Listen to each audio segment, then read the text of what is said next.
first up this morning, we have breaking news in Sydney's east, where this morning there has been another anti-Semitic attack. This is in Dover Heights, where this morning 2 cars have been torched and burnt out. Offensive graffiti has also been spray painted across the street. Our reporter is on the way and we'll have a live report just ahead. There is developing news this morning on that ceasefire in the Middle East. Israel's Prime Minister delaying his cabinet's vote on the hostage release deal, accusing Hamas of reneging on the pact. And in some news just in, reports Israel's government will meet tomorrow to vote on the deal. Live to Nine's Europe correspondent Hannah Sinclair in London. Hannah, this is a fast-moving situation. What can you tell us? Yeah, that's right, Jane, and it is changing every hour. The latest we are hearing from local media is that the Israeli cabinet is set to vote on the ceasefire deal tomorrow, and if approved, it will go ahead as planned on Sunday. Now, this comes after earlier today, the office of Israel's Prime Minister Benjamin Netanyahu was claiming Hamas had reneged on parts of the deal, so they delayed the vote, which was supposed to happen today. Now, negotiations are still ongoing in Qatar, and the latest reports are that the deal is finalised and set to go ahead. Last night, there were scenes of pure joy and elation in Gaza as Palestinians celebrated this war potentially coming to an end. But for the families of the hostages, the news of a deal was met with mixed reactions, hope mixed with fear that it might still not happen. There have also been anti-ceasefire protests in Jerusalem as demonstrators displayed coffins covered in Israeli flags. And US Secretary of State Antony Blinken has been heckled as he made remarks about the ceasefire deal. Take a look. Are you compromised by Israel? Why did you allow the Holocaust of our time to happen? How does it feel to have your legacy be genocide? How does it feel to have your legacy be genocide? On the ceasefire, yes, I am confident, and I fully expect that implementation will begin, as we said, on Sunday. Families of our hostages have been informed today that Hamas has added further demands that contradict the agreement with the mediators. As of this time, the details of the agreement have not yet been finalized, and the negotiation team is continuing its efforts to reach a solution. Now, this all comes as satellite images reveal how the Gaza Strip has been devastated by the 15-month-long war, which has killed more than 45,000 people in Gaza. Jane.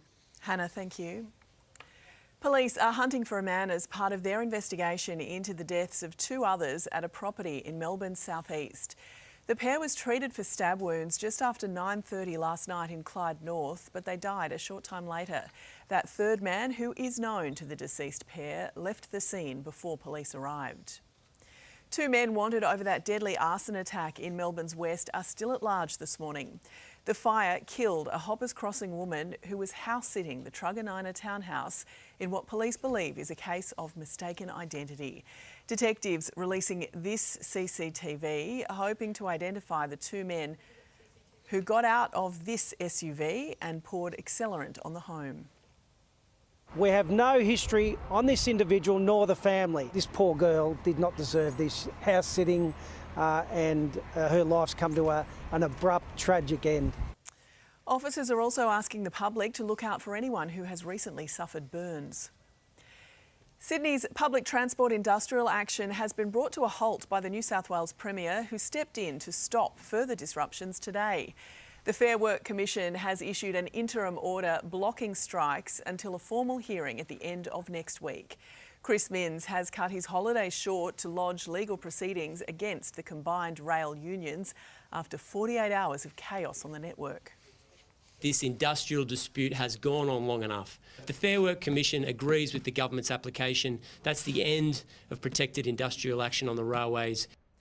Almost 2,000 services were impacted in the wake of the union's dissatisfaction at a 15% pay rise.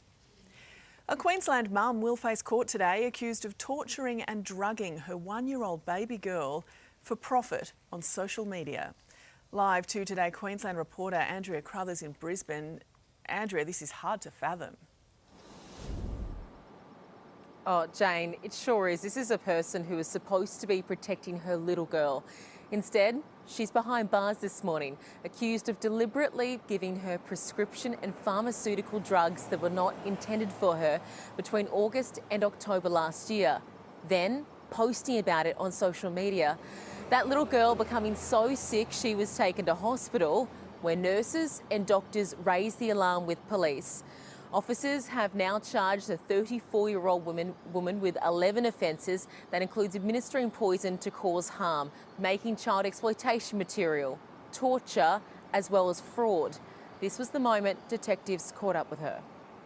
So right now, you are under arrest for the administration of poison. There is no excuse for hurting a child, particularly one so young. Police have cleared the father of this child from any involvement in this alleged scheme. At the centre of this case is $60,000 that the mum allegedly secured on a GoFundMe in the name of the sick little girl.